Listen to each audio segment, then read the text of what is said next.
This episode of Midway Commercial and Fleet's Work Truck Pro.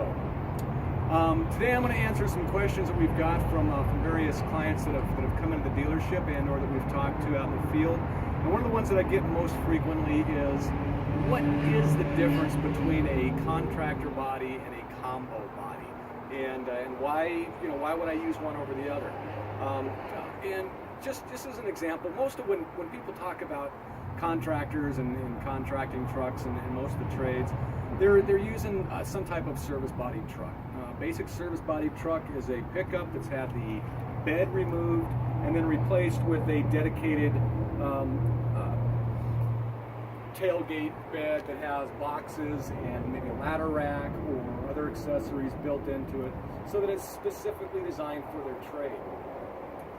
Years ago, to bring that into an even closer match to various trades, they came up with two other types of trucks. And actually the contractor body, which is this one right here, is a good example of that. Contractor body to most people would probably look just like a service body truck, but there are some specific differences between them that are designed for a certain purpose. The contractor body is essentially made from a flatbed that has had toolboxes placed up on the side, very similar to a service body, which we have right here next to it.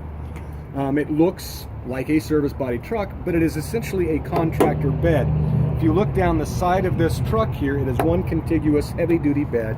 It's designed for heavy hauling, heavy carrying, heavy equipment, pipes, building materials, bricks, you name it. It also has a flat bed space in here that is segmented and able to be separated. So if you've got, equipment or some type of tools that you want to have on the back here separated from the rest of your load, then you can load that in here without mixing your tools. Maybe you have a load of sand back here and a load of bricks up in front, or your tools. Maybe you're doing some type of masonry work. You want to keep that stuff separate while you're traveling down the road. And of course, most of these will also have a pretty stout ladder rack on top. This particular one has an angled leg ladder rack and what we call a headache rack right behind the cab to prevent any of those heavy materials from flying forward and possibly injuring or harming the passengers in the vehicle. A combo bed looks a lot like this. And if you come this way, I'll show you what a combo bed is. For all practical purposes, people would look at this and not know what the difference is. What separates this from the contractor body we just looked at. It's got wood slats back here, but there are some huge differences.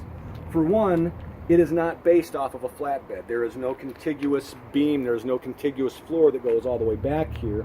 It tends to sit lower because of that, because it actually wraps up and over the wheel wells. Still has toolboxes that are designed for contractor and construction purpose on the side. But one of the big differences, you don't have, even though you have a wood platform back here, a wood slats that you can keep your stuff in, it's not physically separated from the rest of your load. This would be good for people like plumbers, electricians that are carrying a lot of piping. They could also carry that on the ladder rack up here. But there is no separation between your cargo loads. You also tend to have a lower work area on a contractor body. So if you've got stuff that you want to do out in the field, flap all these sides down, do your wood cutting here, your mitering, anything else that you would happen to do, you'll do it on this platform. And then of course you've got your standard service body. A lot of people call these utility trucks for good reason. They have a lot of utility to them, but it's essentially a service body. So we have a service body truck, generally anywhere from 8 to 12 feet in length, and then a contractor body with a solid, flat, contiguous floor, and then the combo body, which is a little bit lower and a little bit lighter duty than the dedicated contractor body. Hopefully that answers your question for this episode of Work Truck Pro. We thank you here from Midway Chevrolet Fleet and Commercial Center, and we hope to talk to you soon.